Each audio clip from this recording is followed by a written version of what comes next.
네, 안녕하세요. 네, 이제 강해 설교 오늘 12번째 시간인데요. 이 강해 설교란 뭐냐? 그럴 때 우리가 강해 설교는 이제 본문에서 하나님께서 무엇을 말씀하시는가 이제 그걸 찾는 거죠. 하나님께서 우리들에게 하시고자 하는 말씀이 뭔가?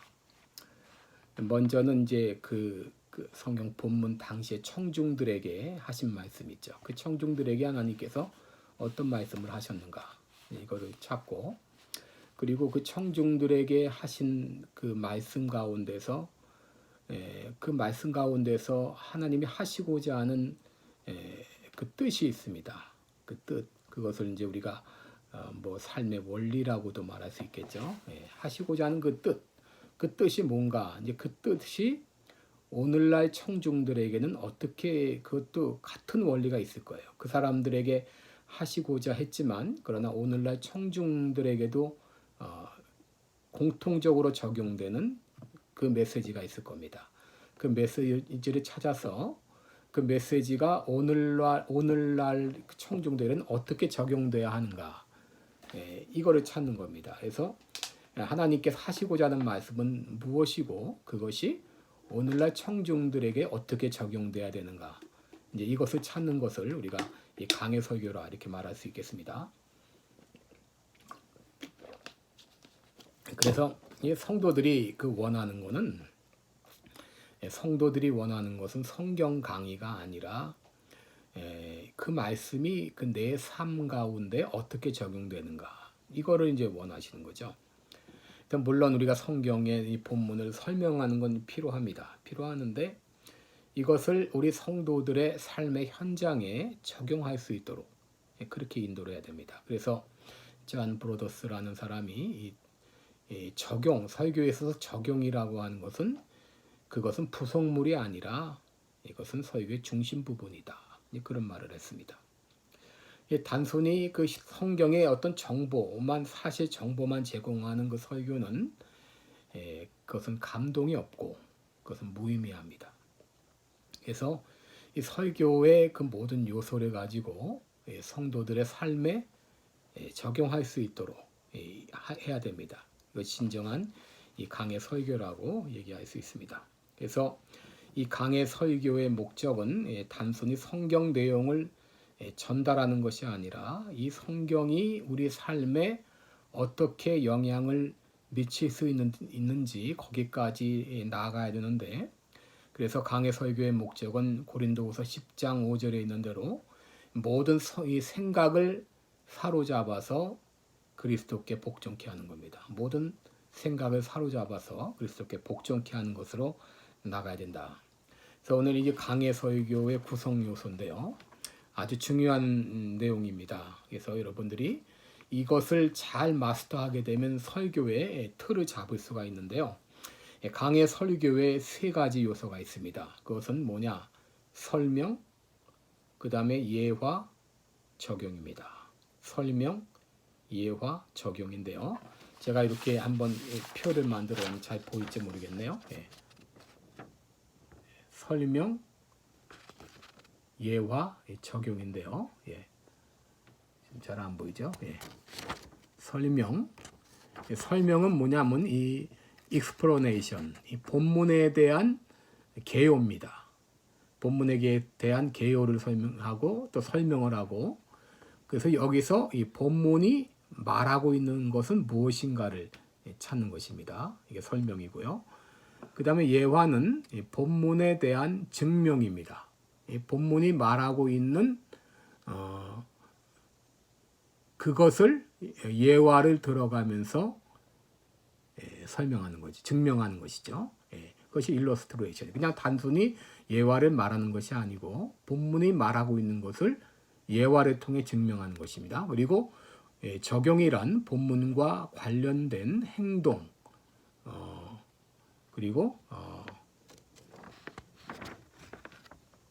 태도, 그것을 이제 말하는 건데, 이 본문이 나와 무슨 상관이 있는지 이것을 찾는 겁니다. 그래서 이 강해 설교의 3요소는 설명, explanation, 예화, illustration, 적용, 어플리케이션 이 세 가지입니다. 그 여러분들이 이제 설교 준비를 할 때 이 세 가지 요소가 반드시 들어가는 것이 좋습니다. 그 여러분들이 이제 우선 서론이 있고 이제 다 나중에 하겠죠. 서론이 있고 뭐 결론 부분이 있죠. 그 중간에 이제 본문이 있습니다. 예. 본론이 있습니다. 본론이 있는데 이 본론에는 여러분들이 대지를 뭐 대지 없이 한 대지로 할 수도 있고요. 두 대지로 할 수도 있고 3대지로 할 수도 있죠. 근데 여러분들이 만약에 대지를 3개를 만들어서 본문을 준비했다. 본론을. 그러면 첫 대지에 대지 1이 있을 거 아닙니까? 대지 1에 대한 설명이 있고요. 그 대지 1에 대한 예화가 있고 대지 1에 대한 적용이 있어야 됩니다. 그러니까 대지 2가 있죠. 대지 2에 대한 설명이 있고 대지 2에 대한 예화가 있고 대지 2에 대한 적용이 있어야 됩니다. 또 대지 3이 있으면 대지 3에 대한 설명이 있고 대지 3에 대한 예화가 있고 대지 3에 대한 적용이 있어야 됩니다. 그리고 결론에 나갑니다. 여러분이 설교 준비를 할 때 이렇게 틀을 잡아 나가면 여러분들이 하고 있는 설교가 굉장히 짜임새가 있게 되고 전하는 자신들도 논리가 있게 전하게 되고요. 듣는 사람도 아주 잘 논리가 있게 받아들일 수가 있게 됩니다. 이 아주 중요한 설교의 준비인데 지금 이렇게 설교 준비하는 사람들이 거의 없습니다. 설교가 완전히 중구난방이 되는 이유가 거기에 있는 것이죠. 자, 강해 설교의 세 가지 요소, 설명, 예화, 적용 이것이 있다는 것을 여러분이 알고 그러면 설명이란 뭐죠? 본문이 무슨 말을 하고 있는가? 이것입니다. 예화는 뭐죠? 본문이 이것을 말하고 있는데 그것을 예를 들어 증명하는 게 예화입니다. 적용은 그렇다면 이 본문이 나와 어떤 관계가 있는가? 이것입니다. 물론 이 세 가지가 항상 구별되는 건 아닙니다. 때로는 예화가 설명 역할을 하기도 하고 때로는 적용이 예화의 가장 훌륭한 설명 역할을 할 수도 있습니다. 설교가 성숙해 가면은 이 구성 요소들이 뒤섞여서 말씀의 진리를 성도들의 마음속 깊이 늘어 놓을 수 있어요. 나중에는 이것이 조금 뒤섞일 수가 있어요. 그러나 여러분들이 설교를 처음 준비할 때는 이렇게 설명, 예화, 적용 이 세 가지 요소를 항상 그 안에 포함을 시키는 그런 쪽으로 준비해 나가면은 좋습니다. 그래서 우리가 이제 그 적용을 할 때 우리가 보통 적용은 맨 마지막 결론 나오기 전에 끝나기 전에 적용을 하는 경우가 많지 않습니까? 우리가 한 30분 설교한다 그러면 25분 내내 설명 예화를 하다가 나중에 한 5분 남겨놓고 그때 이제 적용을 말하고 결론으로 끝내는 때가 있는데요. 적용을 나중에 몰아서 하기보다도 여러분이 대지를 3대지로 한다 그러면 대지 2를 하고 설명, 예화 그때 적용을 합니다. 대지 2를 하고 설명, 예화 적용을 합니다. 대지 3에서 설명, 예화 적용. 이 적용을 나중까지 끝까지 기다릴 필요가 없습니다. 적용을 그때 대지 1에서 적용, 대지 2에서 적용, 대지 3에서 적용. 왜냐하면 이 청중들이 25분을 기다리다 나중까지 기다리기가 쉽지가 않습니다. 그래서 각 대지마다 설명, 예화, 적용 이렇게 하는 것이 좋다. 여러분 이제 성경 예를 보게 되면요. 느헤미야 8장 5절에 보게 되면 이렇게 있습니다. 레위 사람들이 다 그 처소에 섰는 백성에게 율법을 깨닫게 하는데 하나님의 율법책을 낭독하고 그 뜻을 해석하여 그 낭독하는 것을 다 깨닫게 하매 그랬습니다. 여기서도 말씀 강해의 세 가지 요소를 볼 수 있죠. 말씀의 소개, 낭독입니다. 말씀의 설명, 해석입니다. 그리고 말씀에 기초한 훈계, 그것이 바로 적용인데요. 낭독하는 것을 다 깨닫게 했다. 이 히브리 그 어법에는 깨닫게 한다. 그것은 바로 들은 그 정보를 사용할 수 있게 만든다는 그런 의미가 있습니다. 히브리어에는. 그래서 바로 여기도 적용의 의미가 있고요. 마태복음 28장 19절 20절 보면은 너희는 가서 모든 족속으로 제자를 삼아 내가 너희에게 분부한 모든 것을 말씀 속에 가르쳐, 말씀 설명입니다. 지키게 하라. 이것은 적용에 해당되겠죠. 예. 그래서 여러분 이 말씀들을 보게 되면 말씀의 이 설명과 예화와 그리고 적용이 여기 나와 있다. 이것을 이제 알게 됩니다. 그래서 여러분들이 오늘 요 세 가지만 분명히 알면 되겠습니다. 말씀, 설명, explanation, 설명, 그 다음에 예화, illustration, 그 다음에 적용, application.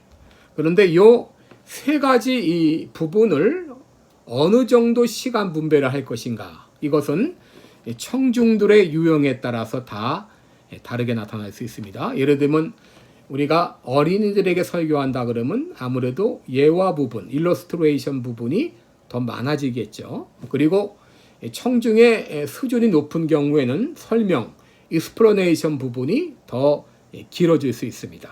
그래서 설명은 지적인 부분이다. 그리고 예화는 정적인 부분이다.